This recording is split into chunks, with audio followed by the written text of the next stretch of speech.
Halo semuanya, welcome to Driven from Within. My name is Nalvin Kusnadi. Teman-teman, hari ini aku mau share tentang how to manage your time to work on your home-based business. Sebenarnya yang mau aku share itu bukan mengatur waktu sih, tapi yang aku mau share hari ini adalah gimana cara kita mengatur aktivitas. Guys, bagi kalian yang nonton, sharing terakhir aku ada share betapa pentingnya namanya transisi. Teman-teman, kalian tahu gak sih, home business ini sebenarnya dibuild untuk support part-time people. Jadi bagi kalian yang ingin mempraktikkan transisi untuk mencoba sesuatu yang baru, kalian bisa terjun ke home business industry.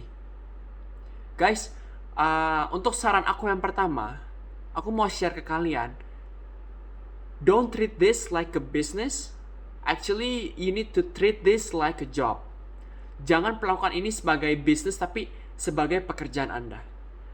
Jadi maksudnya apa sih, Nalvin, treat like a job? Pertama, aku mau kalian itu punya namanya operation hours. Jadi kalian itu harus tahu jam berapa kalian bekerja, kapan aja kalian bekerja. Semua bisnis itu punya operation hours, guys. 9 sampai 5, 9 to 5 atau apapun gitu ya. Home business kalian juga perlu namanya operation hours. Kalian juga perlu tahu kapan kalian bekerja, di mana, berapa lama kalian bekerja. Nah, teman-teman, keep in mind, aku bilangnya bekerja. Jadi, kalau misalnya kalian mikir, minggu ini aku mau belajar produk dan service aku mau research online aku mau pelajarin kompetitor aku seperti apa Teman-teman, itu namanya belajar. Lakukanlah itu sebagai tambahan.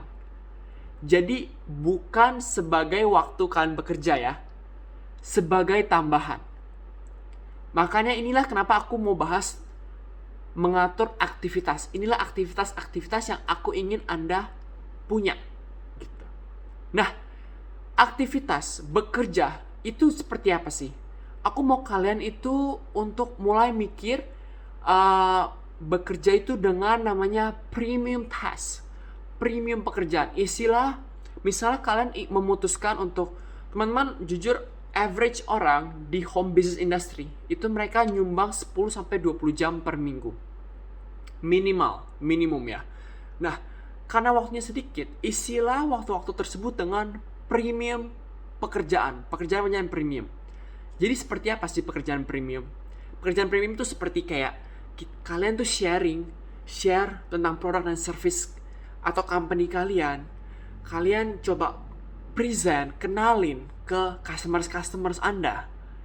Dan kalian bisa follow up bagi customers yang sudah kalian present, kalian follow up tuh. Dan yang terakhir, kalian bisa guide mereka gimana sih cara jadi customers Anda, gimana sih caranya untuk bergabung dengan bisnis Anda,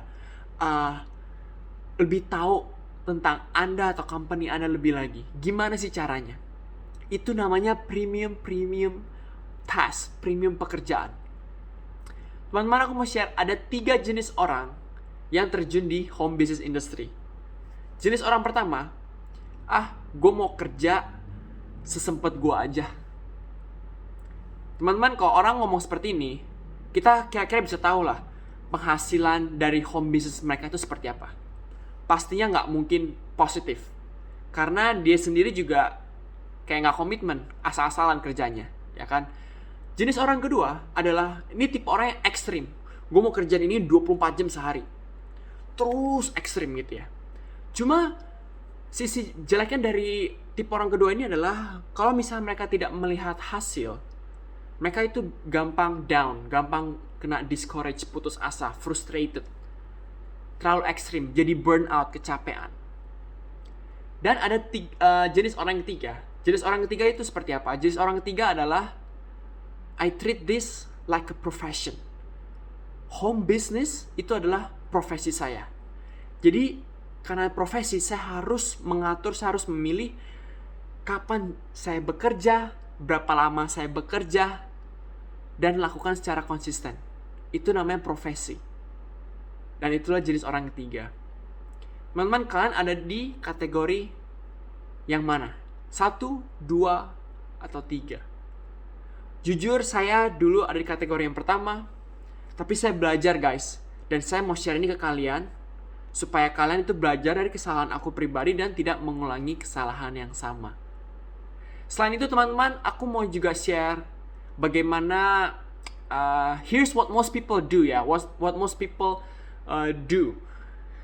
Gimana cara kebanyakan orang itu prioritize sesuatu. Yang pertama biasanya mereka prioritize work hours. Yang kedua family hours. Yang ketiga dream.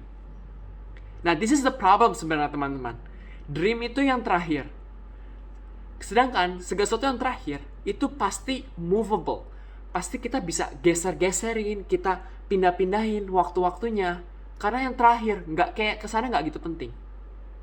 Teman-teman, aku mau tantang kalian, aku mau anjurin kalian untuk coba ngelakuin the opposite to what most people do. Lakukan the opposite. Jadi taruhlah yang pertama itu dream, yang kedua work hours, yang ketiga itu family. Jadi Nelvin, maksud kamu apa sih taruh dream yang pertama? Guys, home business industry ini benefitnya banyak sekali ya. Salah satu benefitnya adalah pekerjaan yang fleksibel. Kalian bisa pilih kapan kalian bekerja. Kalian bekerja di rumah. Modalnya tuh nggak tinggi, modalnya sangat kecil. Kalian nggak perlu sewa toko sebagainya, ya kan? Modal kecil, waktu kerja fleksibel, dan ini seperti toko mobile ya. Kalian bisa bekerja di mana aja. Dan enaknya apa? Begitu kalian punya followers banyak, customers banyak, loyal customers banyak, network kalian banyak, customer database list kalian udah lumayan banyak. Itu seperti kayak toko berjalan, kalian bisa bawa kemana-mana. Itulah benefitnya, teman-teman. Nah, it's a dream life guys. Punya home business industry yang sukses tuh it's a dream life gitu.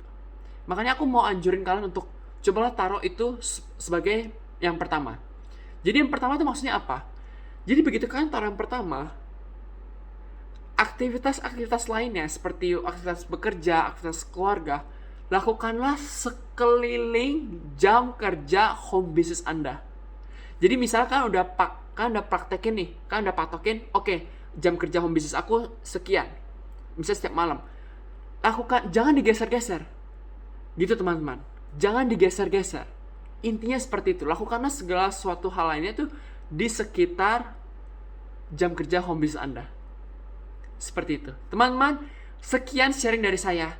Jika Anda ingin tahu lebih detail lagi, saya ada buat podcast. Podcast saya itu jauh lebih detail informasinya yang saya share. Kalian bisa dengerin, klik link di bio saya. Dan kalian bisa pilih podcast saya. Terima kasih teman-teman. Aku harap kalian mendapatkan value dari episode ini. Jika kalian suka, please share ke teman-teman kalian. Mudah-mudahan bisa memberkati teman-teman kalian juga. Dan thank you so much for watching my video. I will see you all next time. Bye semua.